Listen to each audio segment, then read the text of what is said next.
আসসালামু আলাইকুম প্রিয় দর্শক,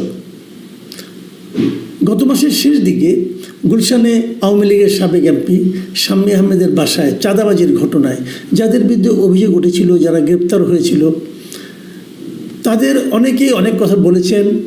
নিজেরা কীভাবে চাঁদাবাজিতে জড়িয়ে গেছেন সেগুলি স্বীকার করেছেন। এরা ছিল সবাই হয় বৈষম্য বিরোধী ছাত্র আন্দোলন অথবা জাতীয় নাগরিক পার্টি অথবা জাতীয় নাগরিক পার্টি যে ছাত্র সংগঠন তাদের সঙ্গে সংশ্লিষ্ট।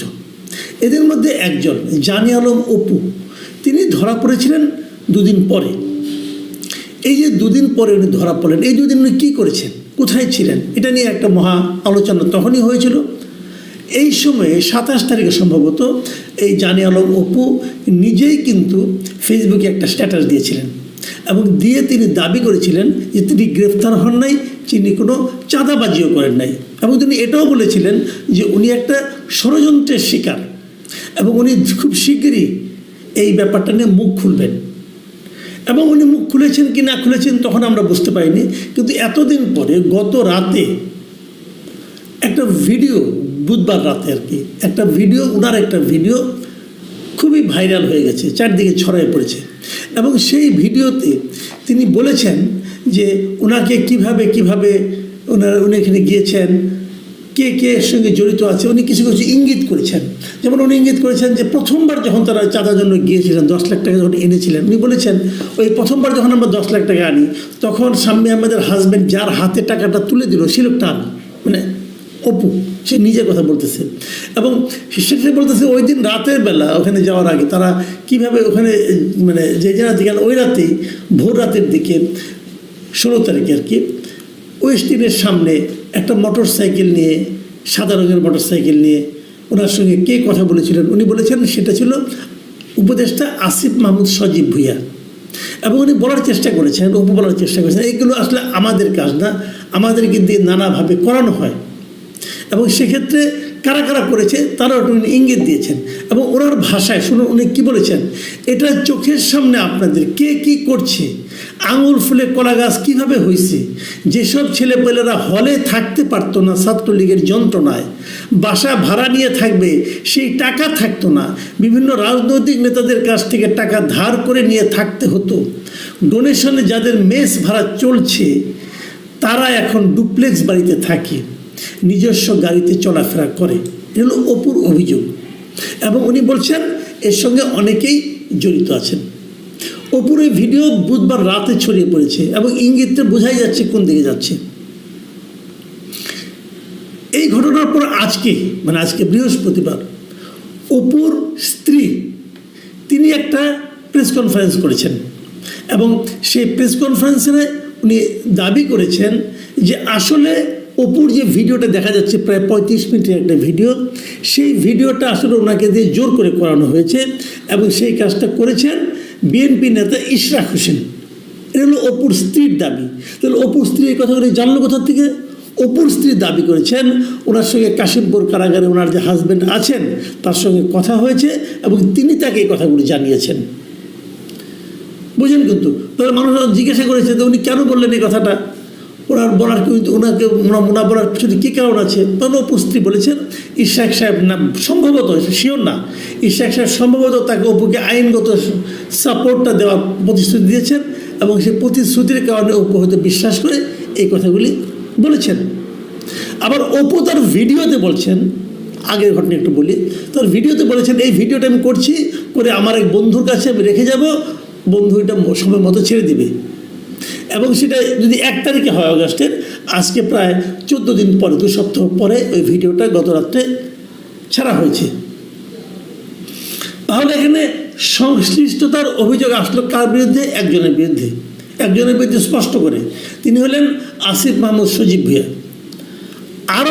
আরও অনেকের কথা বললেন, যা অনেকের আঙুল ফুলে কলা গাছ হয়েছে তাদের প্রতিও অপু কিন্তু মানে ইঙ্গিত করলেন। আসিফ মাহমুদ সজীব ভুঁইয়া আজকে উপদেষ্টা, উনি খুবই গুরুত্বপূর্ণ মন্ত্রণালয়ের উপদেষ্টা।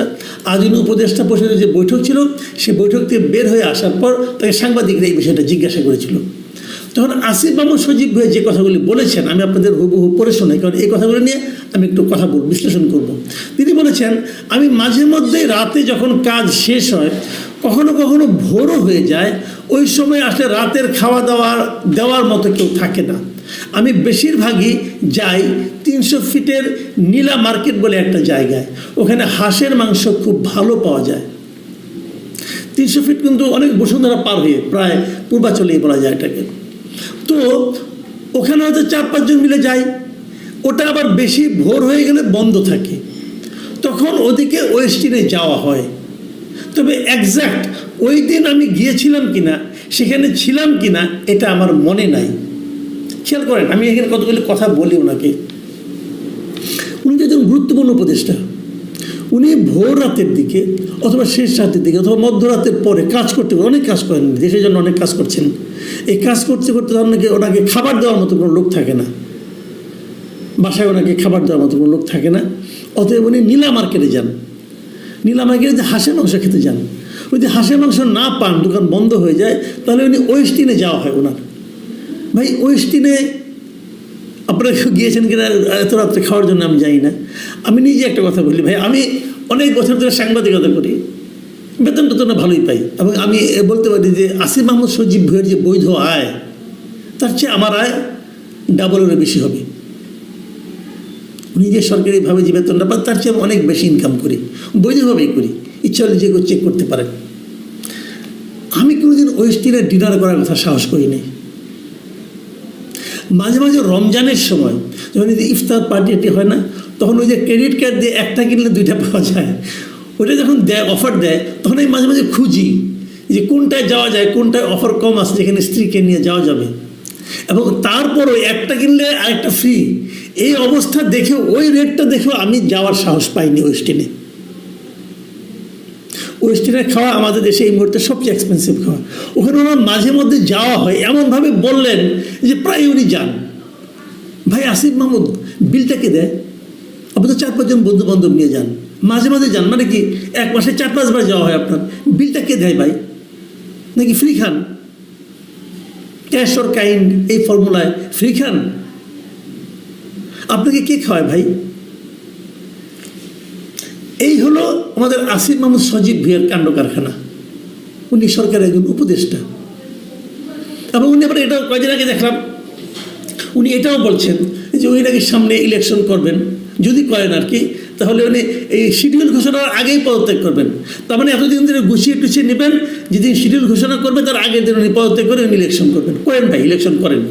আপনার যে ইমেজ এর মধ্যে তৈরি হয়েছে, আমি আমার অভিজ্ঞতা থেকে বলতে পারি, আপনি যদি একা একা ইলেকশন করেন, মানে যদি কোনো পার্টির সঙ্গে জোটবদ্ধ হয়ে না করেন, যে কোনো একটা পার্টির থেকে করবেন, আপনি বিএনপির সঙ্গে জোটবদ্ধ হইলেন না, বিএনপির মার্কা ছাড়া যদি আপনি ইলেকশন করেন, যদি এনসিপি থেকে ইলেকশন করেন, ভাই আপনি করেন, আমি দেখতে চাই আপনি কেমন জনপ্রিয়তা অর্জন করছেন। আপনার এই নীলা মার্কেটের হাঁস খাওয়া আর ওয়েস্টিনে মাঝে মাঝে যাওয়া, এই ঘটনা পাবলিক শুনলে আর ভোট পাইতে হবে না ভাই। আপনি একজন উপদেষ্টা, মাথায় রাখতে হবে। আপনার বয়স যাই হোক না কেন, আপনার বন্ধু বান্ধব যারাই হোক না কেন, একটা জিনিস মাথায় রাখতে হবে, এদেশের মানুষ আপনাকে উপদেষ্টা পদে নিয়োগ করেছে, সেই সম্মান রাখার দায়িত্ব আপনার। আমি আরেকটা কথা বলে শেষ করি। এই যে অপুর স্ত্রী, উনি যে প্রেস কনফারেন্সটা করলেন, যে প্রেস কনফারেন্স সম্পর্কে দেখেন, এটা ফিনিশিং উনি কী বলেছেন? উনি বলেছেন, আমার সামনে এতগুলো চ্যানেল দাঁড়ায় আছেন, আমি তো কাউকে চিনি না, এগুলো আমাকে ম্যানেজ করে দিয়েছে অপুর দলের লোকেরা। যখন অপুর এনসিপির উপর প্রশ্ন আসলো, এনসিপির ওপরে প্রশ্ন চলে আসলো, এনসিপির স্বার্থে চলে আসলো, তখন তারা আমাকে এখানে নিয়ে আসছে। এটা বলেছেন আনিশা, অপুর স্ত্রী। তার মানে এই যে তারা প্রেস কনফারেন্সটা করেছেন অপুর স্ত্রী, এই প্রেস কনফারেন্সটা অ্যারেঞ্জ করে দিয়েছে এনসিপি। তো অপুকে তো বহিষ্কার করা হয়েছে এনসিপি থেকে, মানে এনসিপির ছাত্র সংগঠন থেকে। একজন বহিষ্কৃত লোককে, যাকে আপনি বহিষ্কার করে দিয়েছেন, কেন বহিষ্কার করলেন? আপনি মনে করছেন তার কর্মকাণ্ড ভালো হয়নি, যাকে আপনি বহিষ্কার করলেন তার জন্য আবার প্রেস কনফারেন্স করছেন কেন? যখন তার ভিডিওটা ভাইরাল হলো, যখন তার ভিডিওতে একজন লোককে উনি অভিযুক্ত করলেন, তখন এই প্রেস কনফারেন্সটা আপনাদের অর্গানাইজ করে দিতে হয় কেন? তার মানে অপুর স্ত্রীকে দিয়া আপনারা আপনাদের ইমেজ পুনরুদ্ধারের চেষ্টা করছেন। এইভাবে ইমেজ পুনরুদ্ধার হয়? হয় না। গ্রামে একটা প্রবাদ আছে, বুঝছেন, যে মূর্খের ওই ময়লা নাকি 7 জায়গায় লাগে। আপনাদের অবস্থা হয়ে গেছে ওরকম। এইভাবে ইমেজ পুনরুদ্ধার হয় না। ইমেজ পুনরুদ্ধার করার জন্য নিজের চরিত্রকে ঠিক রাখতে হয়, শক্ত রাখতে হয়, নিজের দলকে ঠিক রাখতে হয়, যাদের নিয়ে ঘুরবেন তাদেরকে ঠিক রাখতে হয়, তাদের চরিত্রকে ঠিক রাখতে হয় এবং জনগণের কাছে যেতে হয়। এমন কাজ করতে হয় না যেটা দেখে জনগণ সন্দেহ করতে পারে।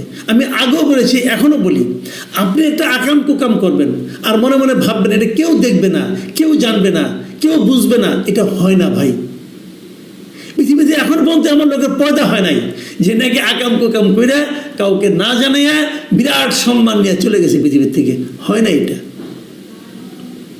আর বাংলাদেশে তো হওয়া সম্ভবই না, এটা কি ছোট দেশ, সবাই সবাইকে চিনে। আপনি নীলা মার্কেটে যান আর ওয়েস্টিনে যান, যে বয় বেয়ারাটা আপনাকে খাবারটা পরিবেশন করে সে কি মানুষ না? সে কি আপনাকে দেখতেছে না যে আপনার মধ্যে গেছেন নিয়মিত ওয়েস্টিনে কী কারণে আসেন? তার সঙ্গে কারো আত্মীয়তা নাই? সে কি কাউকে বলবে না? এইভাবে বাইরে চলে আসে। প্রিয় দর্শক, এখন এই পর্যন্তই। আল্লাহ হাফেজ।